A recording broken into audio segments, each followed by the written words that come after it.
Is the real estate market favoring buyers or sellers right now? Well, I guess that depends on who you ask and where you live. The real estate market is definitely changing though. Due to more uncertainty in the economy, currently buyers are holding back on their purchases even though we have more listings for sale than we have seen in years. By the end of this video, you will understand the differences between a buyer's market, a seller's market, and you will understand which one we are currently in. I'm recording this in September 2025 in Southeast Michigan. My name is Jan Dijkers, and I'm a local real estate agent and broker in the Southeast Michigan market. I specialize in condominiums, historic homes, investment property, and I have a special obsession with property taxes. So let's get started. What is a buyer's market? A buyer's market is more properties for sale than there are buyers to buy them. You are hearing lots of national news about real estate markets where prices are going down or even plummeting. Florida, I am looking at you. However, Michigan's real estate market is fairly strong from a seller's standpoint. However, it has definitely changed from the frenetic pace that we experienced in late 2020 until about 2023, the post-COVID years. However, it really depends on the specific sub-market. And when I say sub-market, in Metro Detroit, you have dozens upon dozens of municipalities.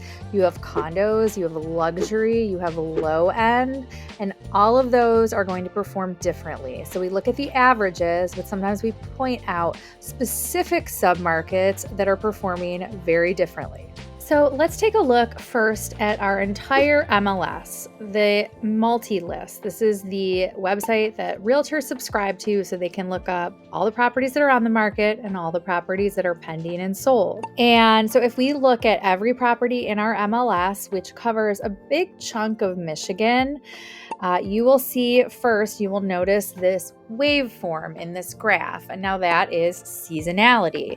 And the months of inventory always goes down in the winter because there are fewer properties on the market, even though they do take longer to sell. And that usually increases sometime in the summer where you have the most amount of properties on the market and are slowest to move.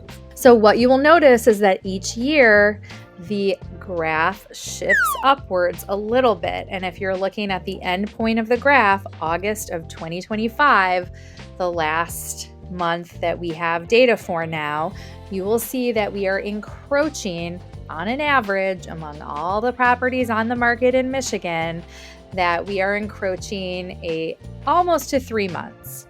But the definition of a seller's market is 4 months or less of inventory. So we are shifting closer into a balanced market, but by definition, if you look at the MLS as a whole, we are still very much in a seller's market. Now, there is a very interesting component of our market, and that is the Detroit condominium market. Detroit condominiums are in oversupply since 2018, and currently, as of August 2025, we are at about 8 months of inventory. A lot of that has to do with people taking their properties off the market because they couldn't sell. But you'll notice a couple high points here. Closer to the end of 2024, we were as high as over 10 months of inventory.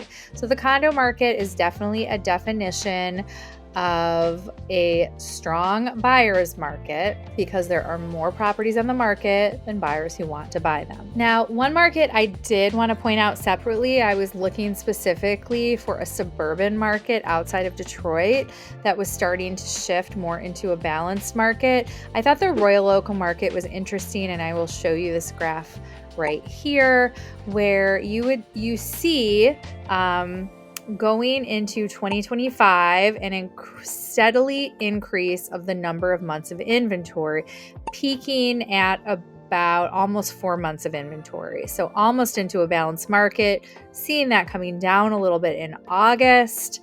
However, we'll see where the trend ends up for the Royal Oak market.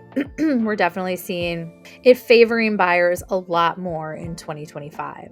So as the number of months of inventory increases, the amount of leverage that buyers have in the transaction also increases. There are more houses for sale. Homes stay on the market for longer because of that, and buyers have more choice then, because the more houses they have to choose from, the more opportunities they have to find a good deal. Buyers are less concerned about being stuck in a multiple offer situation because they're often looking at houses that have been on the market for a week or more, which means that there is unlikely to be another buyer competing for the same house. Now, it still does happen, but it's reducing those chances, and so buyers have better opportunities to negotiate. What this means for you is that you can negotiate more on price, terms, inspection, other financing, because if a seller says no, another buyer may not be around the corner.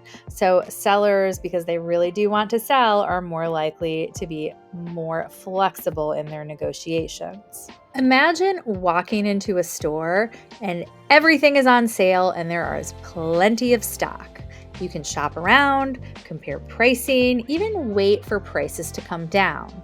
That's what it feels like to be a buyer in a buyer's market. In part 2, I'll break down the key signs of a buyer's versus seller's market.